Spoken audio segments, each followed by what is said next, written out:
like an electric guitar player when we have an acoustic in our hands.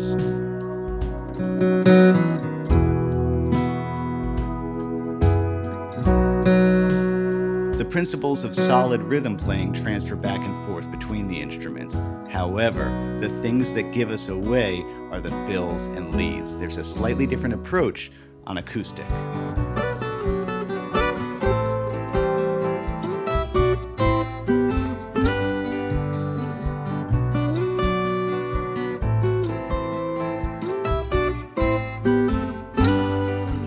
Hey, I'm Eric Haugen.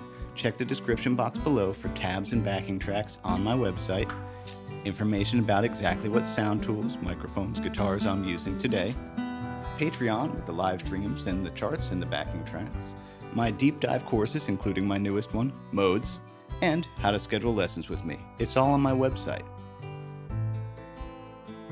I say this all the time, the open position isn't just for beginners. A couple of weeks ago I talked about this. So one of the first differences with acoustic guitar is that all of your open position chords, your G, your D, your A minor, the regular chords, there's actually a pentatonic scale that goes with each of those. Major pentatonic for major chords, minor pentatonic for minor chords. That's one of the first things that I think is different about acoustic guitar, that you're going to spend more time out of that, what we used to think was like a rudimentary, elementary beginner position. So in the example of Ooh La La by Faces, we got a D chord. All right, where is our D major pentatonic?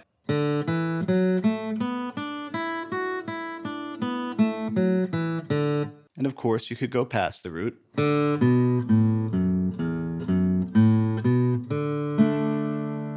So the killer Ronnie Wood guitar part, I love Ronnie Wood so much. You got the D.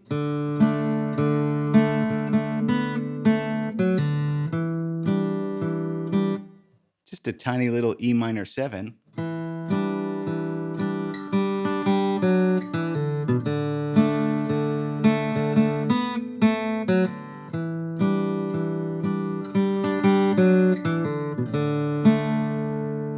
Now, of course, I did a video about this. You could watch that video. Let's do like one more. I always say if you're going to work on things to do groove and fill. I don't know why. Let's do A minor. So it's a minor chord. That means we're lucky we get to play our trusty minor pentatonic. But the one that's right here,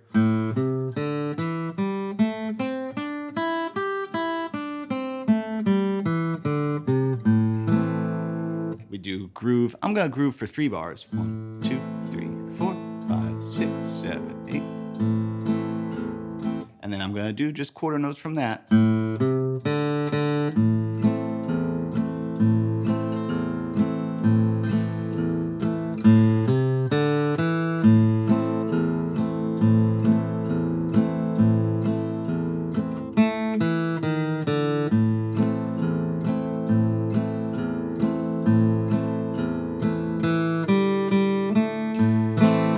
Such a simple thing to do, but that's a big way to sound like a more legit acoustic guitar player.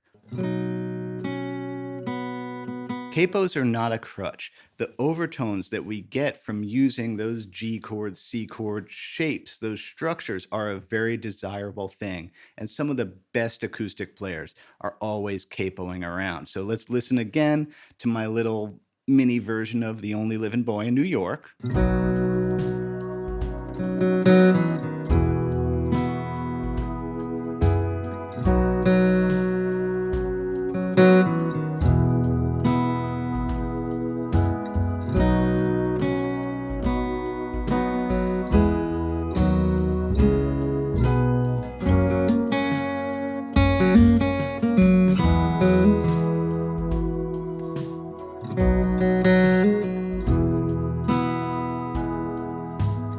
Okay, let's walk it through. That's a G chord.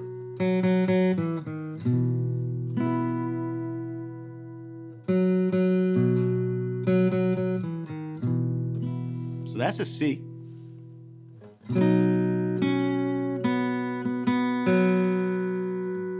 Here comes the C. And then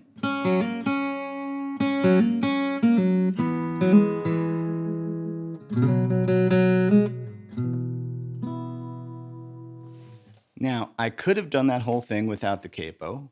First, let's just play the rhythm without the capo. And, it'll sound good. It's just, I don't know, with the bar chords.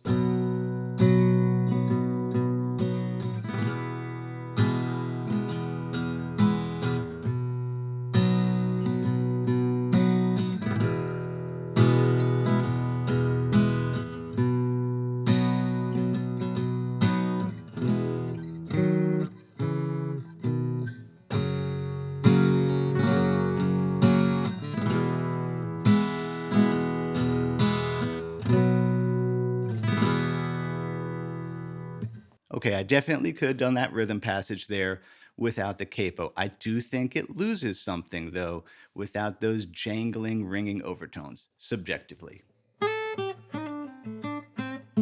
And now we come to an important point.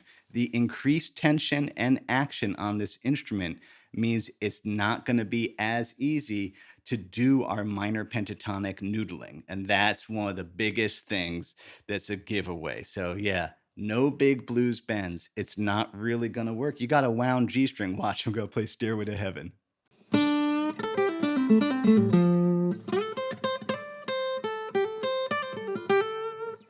You can't get that note all the way up there.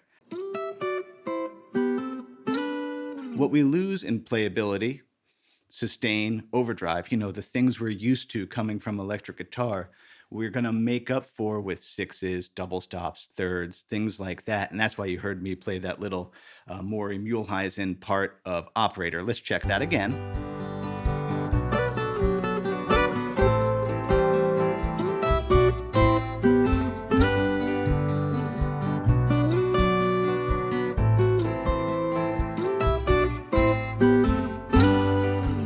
Now let's walk it through. He's going to come in there on the G chord, transitioning to the B minor. So what's he thinking there? Where's the G scale? Let's see.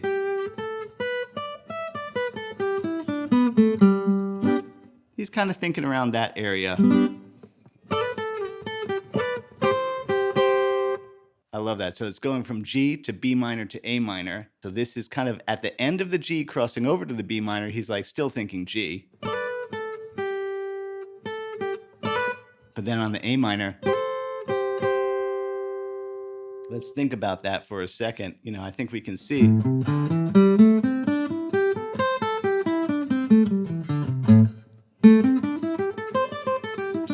Those are minor pentatonics for A. So that's why that works. And then I talked about these last week, the harmonized double stop six. Because there's that walk down So let's see, what is he doing there? Yeah, it's starting on a C. And we talked about this. There's the C chord. And he's going to go down the G scale, harmonizing in sixes. Watch the video from last week.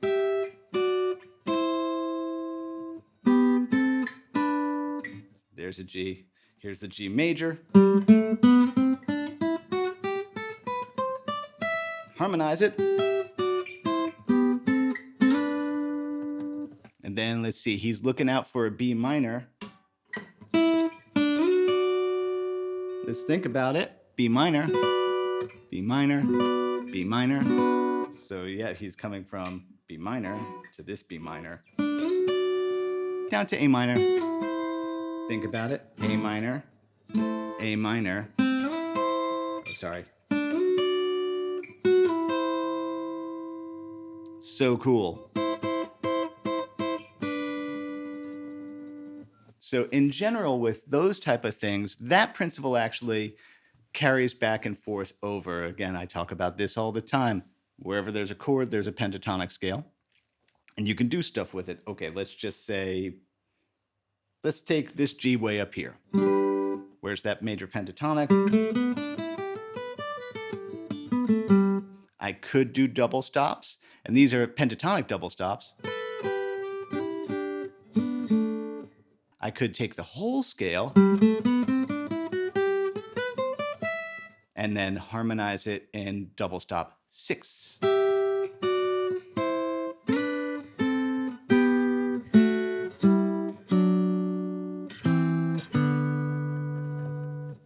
I mean, that's cool on either instrument. To be fair, that's cool on either instrument. Notice I'm not really talking about finger picking. Obviously, it sounds great on acoustic, also sounds cool on electric, so that carries over to both instruments.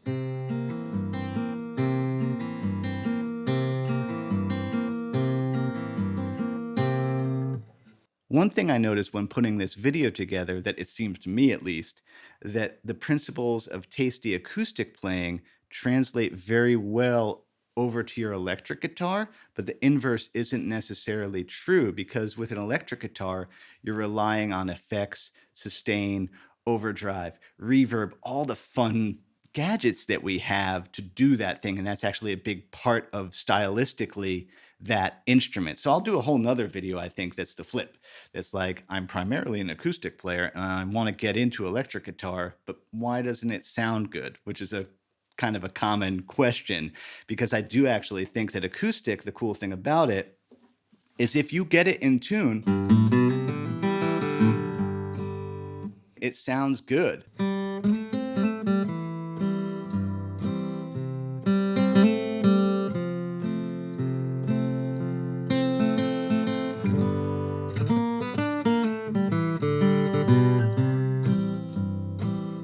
It just sounds nice. And again, I think that what we lose in like playability, there's just something about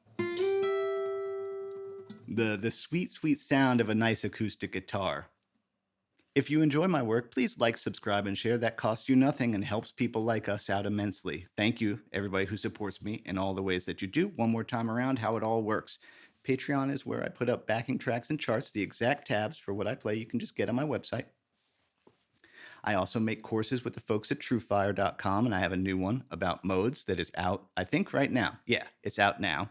And of course, you can book lessons with me. I'm a little bit booked out right now because I had a video go viral. Thank you for watching that video. So it's booking out pretty far. I apologize. I have limited time between making this content and teaching people.